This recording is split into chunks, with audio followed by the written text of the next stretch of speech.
babalot sa mga taong sira ang kaisipan. po, at saka yung mga bulag o bingi na pinanganak na mga may kapansanan na parang wala nang silbi sa mundo. Yan. Mali po yung perception natin na walang silbi yun. Halimbawa, atin nyo halimbawa, ang asawa mo bulag. Napakalaki ng silbi nun. Ang asawa mo bulag, napakalaki po ng silbi nun. Dahil dun sa asawa mong bulag, makikita ng Diyos, banal ka talaga eh. Mahal mo siya kahit bulag, nagsisilbi ka, pinagsisilbihan mo siya. Tayo po kasi, kung maintindihan natin ang halaga ng buhay, ang buhay po kasi, we do not live for ourselves. That's the principle.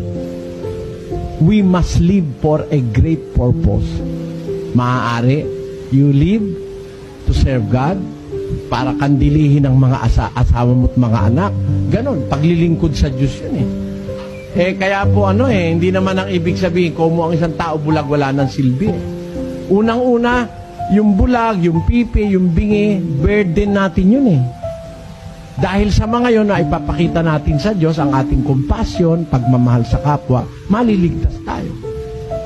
Pag natuto kang magmahal, maliligtas ka eh. Magiging dapat ka sa Diyos eh. Kung walang bulag, walang pipi, walang bingi, wala tayong pagsisilbihan ganun, pare-pareho lang tayong mga tao, we cannot show mercy. Hindi magagamit yung mercy. Kaya nga meron tayong feeling of mercy dahil we have to be merciful dahil merong mga dapat kaawaan eh. At yun na nga yung mga less fortunate. Kasi alam nyo, sino ba ang gumawa sa pipi, sa bingi, sa bulag? Sino ba gumawa? Pakinggan nyo po sa 4:11 ng Exodo. At sinabi sa kanya ng Panginoon, sinong gumawa ng bibig ng tao?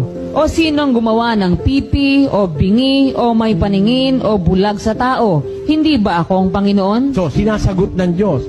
Siya pala gumawa ng pipi, bingi, bulag, may paningin, disabled, may diferensya sa isip. Siya gumawa eh.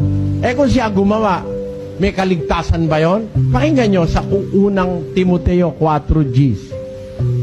Sapagkat dahil dito ay nagsisipagpagal kami at nagsisipagsikap, sapagkat may pag-asa kami sa Diyos na buhay, na siyang tagapagligtas sa lahat ng mga tao, lalong-lalo na sa mga nagsisisampalataya. Ayan. Ang Diyos ay may kakayahang magligtas ng lahat ng tao, kahit na bingi, pipi.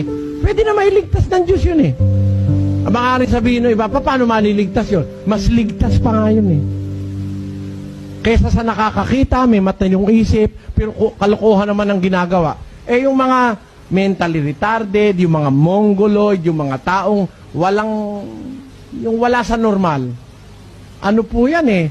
Parang maibibilang mong walang malayan, parang bata. Yung bata, ayon sa Biblia, tagalangit yan eh. Yung sinasabi ng Mateo 19:14. Datapwat sinabi ni Jesus, pabayaan ninyo ang maliliit na bata at huwag ninyong pagbawalan silang magsilapit sa akin, sapagkat sa mga ganito ang kaharian ng langit. Tanyo, yung maliit na bata, yun nga itinuro ni Kristo, tagalangit yun eh. At yung mga katulad ng batang maliit, tagalangit din yun. 18 naman. At sinabi, katotohanang sinasabi ko sa inyo, malibang kayo'y magsipanumbalik at maging tulad sa maliliit na bata, sa anumang paraan ay hindi kayo magsisipasok sa kaharian ng langit. Kailangan pala ang makakapasok sa langit yung parang maliit na bata eh. Ang isip parang bata. Di ba ganoon? Tanyo yung bata, hindi nagtatanim ng galit, hindi nagseselos. Yung bata, hindi nagsisinungaling, hindi pumapatay, hindi nangangalo niya, hindi mahala. Yung bata, nangahubot-hubot yung mga bata, walang iniisip na masama. Ganun dapat ang magiging dapat sa Diyos. Ang makakapasok sa langit. Yan pong mga disabled, parang bata yan eh. Kaya wag po kayong maawa sa ganun. Baka mas kaawa-awa pa po tayo ron. Kung tayo may tunay na kaisipan, may nakapag-aral, pero masama ang gawa natin, mas magiging dapat pa yung ganung mga bata. O kaya yung mga katulad ng bata. Huwag niyo pong pagpaguran ng isip yung kapatid. Diyos din ang gumawa ron. May awa ang Diyos dun sa